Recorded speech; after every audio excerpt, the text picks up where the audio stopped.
الحمد لله نحمده ونستعينه ونستغفره ونؤمن به ونتوكل عليه ونعوذ بالله من شرور أنفسنا ومن سيئات أعمالنا من يهده الله فلا مضل له ومن يضلله فلا هادي له ونشهد أن لا إله إلا الله وحده لا شريك له ونشهد أن سيدنا وسندنا ومولانا وحبيب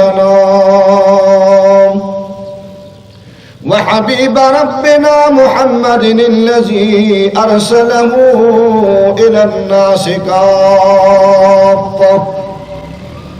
إلى الناس كافة بشيرا ونذيرا وداعيا إلى الله بإذنه وسراجا منيرا وسلم عليه تسليما كثيرا أما بعد فأعوذ بالله من الشيطان الرجيم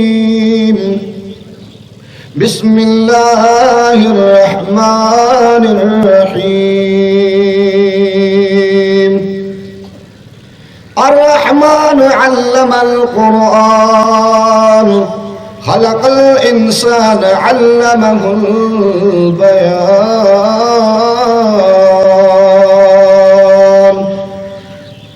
الشمس والقمر بحسبان والنجم والشجر يسجدان وقال تعالى في مقام آخر قد جاءكم من الله نور وكتاب مبين أما بعد قال رسول الله صلى الله تعالى عليه وسلم القرآن مأدبة الله في الأرض أو كما قال رسول الله صلى الله تعالى عليه وسلم أشراف أمتي حملة القرآن وأصحاب الليل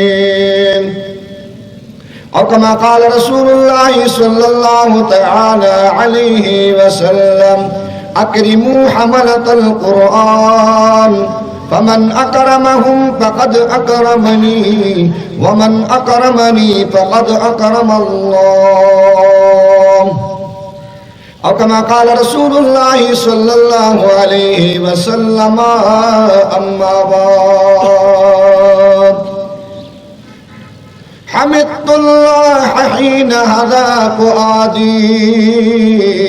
إلى الإسلام والدين الحنيف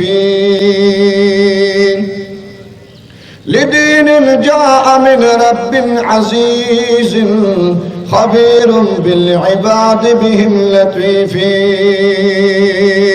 رسائل جاء أحمد من هداها بآيات مبينة الحروف سر سے لے کر پاؤں تک تنویر ہی تنویر ہے جو کہا سرکار نے قرآن کی تفسیر ہے حسن مصطفیٰ کو دیکھ کر سوچتی ہے دنیا وہ مصور کیسا ہوگا جس کی یہ تصویر ہے اللہ تبارک و تعالی فی شان حبیبہ ان اللہ و ملائکتہ یصلون علی النبی یا ایہا الذین آمنوا صلوا علیہ وسلموا تسلیما داسې درود شریف ستاسو आवाज ما ته راشي په محبت باندې ستاسو आवाज زوارم په مینه محبت باندې اولولې